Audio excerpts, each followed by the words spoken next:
ఈ వీడియో చూసే ముందు పార్ట్ 1 చూసి అప్పుడు ఈ వీడియో చూడండి. మీకు ఈ స్టోరీ పూర్తిగా అర్థమవుతుంది.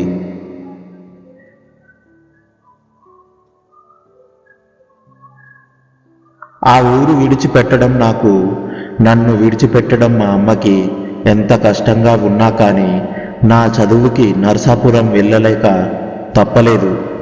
ఈ ఊళ్ళో ఎన్నాళ్ళున్నా లాభం లేదని వాళ్ళు నిశ్చయించి మంచి రోజు చూసి నన్ను నరసాపురం తీసుకెళ్ళి మా మేనత్త గారింట్లో అప్పజెప్పి అక్కడ టైలర్ హై స్కూల్లో నన్ను ఫస్ట్ ఫారంలో చేర్పించారు. అప్పటికి మాకెంతో దగ్గరైన నేను నరసాపురం ఎప్పుడూ చూడలేదు. అక్కడ ఇల్లు, మేడలు, కోర్టు, హై స్కూలు, కాలవ, గోదావరి అన్నీ చూసేటప్పటికి హడలెత్తింది. నరసాపురమే ఇలా ఉంటే ఇంకా రాజమండ్రి అవి ఎలా ఉంటాయో అనుకున్నాను. కానీ నా ఊహకేమీ అందలేదు. అక్కడ స్కూలు, మాస్టారు పద్ధతులు చూస్తే కొన్నాళ్ళు బెదురుగా ఉండేది. ఏవేవో మాస్టారు నా మీద ప్రత్యేక అభిమానం చూపించలేదు. మా ఊళ్ళోకి మళ్ళేమో భుజం మీద చెయ్యి వేసి దగ్గర కూర్చోబెట్టుకోనూ లేదు. ఇదేం ఊర్రా, ఇదేం వీధిబడ, పెద్ద పాఠశాల అయినా కొన్నాళ్ళు సరిపెట్టుకున్నాను. ఇక్కడ పిల్లలంతా మా ఊళ్ళోకి మళ్ళీ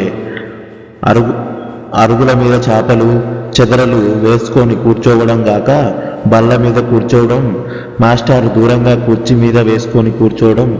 అంచేతను మా పల్లెటూరు బడిలో ఉంటే సమీపం పోయి మాకు మధ్యనం అనగా మాస్టార్కి పిల్లలకి ఎంతో దూరం ఉన్నట్లు అనిపించింది. అయినా ఇక్కడ మాస్టార్లు చాలా మంచివారే. కుర్రవాళ్ళెవరూ అల్లరి చేయకుండా ఆయన చెప్పింది శ్రద్ధగా వింటున్నారా లేదా అని 1000 కాళ్ళతో కనిపెడుతూనే ఉండేవారు. ఆయన ఎంత జాగ్రత్తగా చూస్తున్నా అల్లరి చేసేవాళ్ళు చేస్తూనే ఉండేవారు. ఆ మూల ఈ మూల గనగనలాడుతూ చప్పుడు చేస్తూనే ఉండేవారు. విడిచిపెట్టేటప్పటికి గొల్లుమని ఈల వేసుకుంటూ పిల్లలందరూ బయటకు వచ్చేవారు.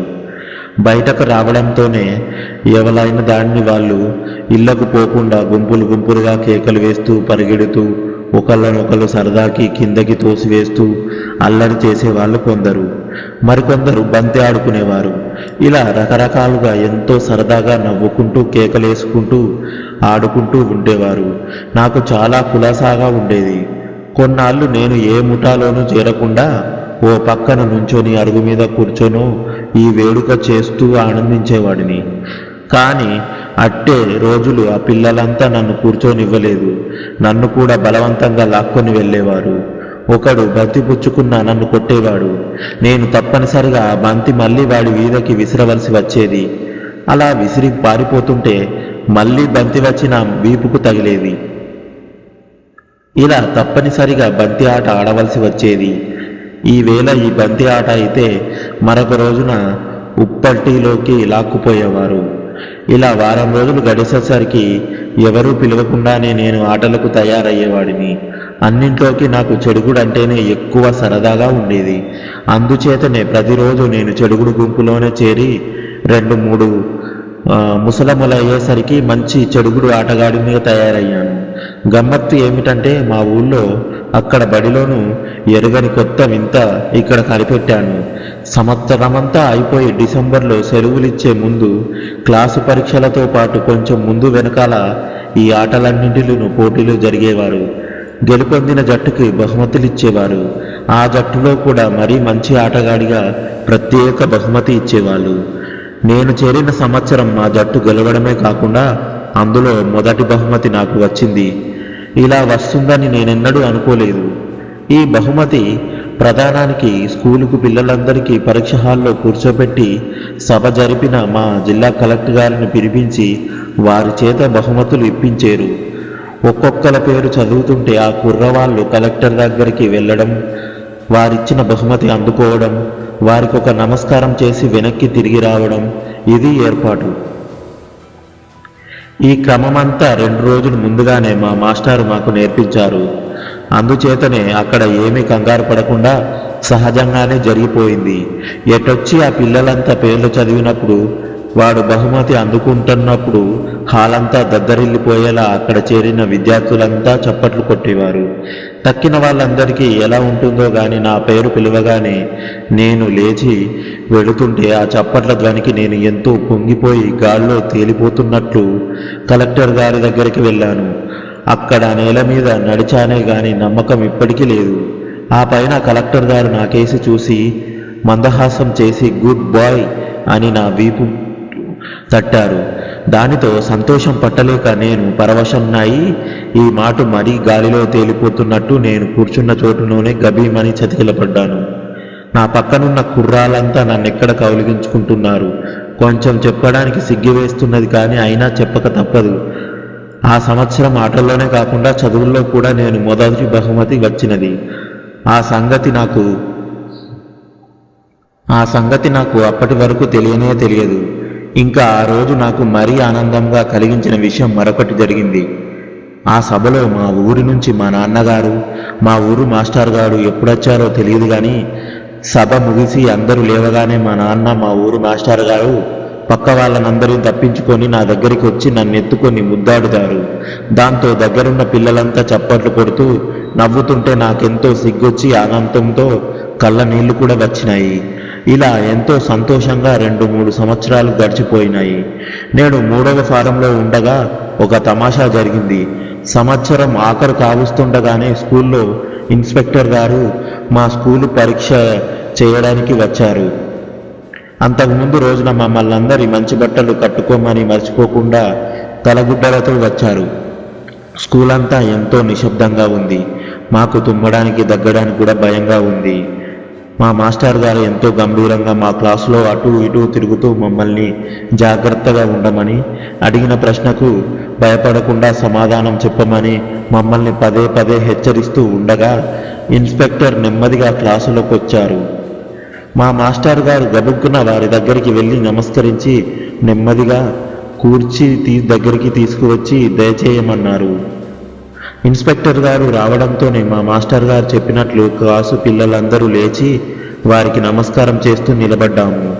ఇన్స్పెక్టర్ గారు వారి కుర్చీ మీద కూర్చొని సిట్ డౌన్ బాయ్స్ అని మమ్మల్ని ఆజ్ఞాపించాడు. మేమందరం కూర్చున్నాము. వారి కేసి చూస్తూ ఆయన బాగా పెద్దవారు, ముసలివారులా కూడా కనబడ్డారు. కుర్చీ మీద బాసినట్టు వేసుకొని కూర్చొని నెత్తి మీద తలగుడ్డ తీసి బల్ల మీద పెట్టారు. పక్కనే భయపడుతూ నిలబడ్డ మా మాస్టారుతో ఏదో మాట్లాడుతూ 2 నిమిషాలైన తర్వాత పిల్లలను ప్రశ్నలు వేయడం మొదలుపెట్టారు. ఆయన బాగా నలుపు, కొంచెం లావు. ఆయన శరీరం నలుపుతో సంతోషపడక నల్లకోటు కూడా తొడుక్కొచ్చారు.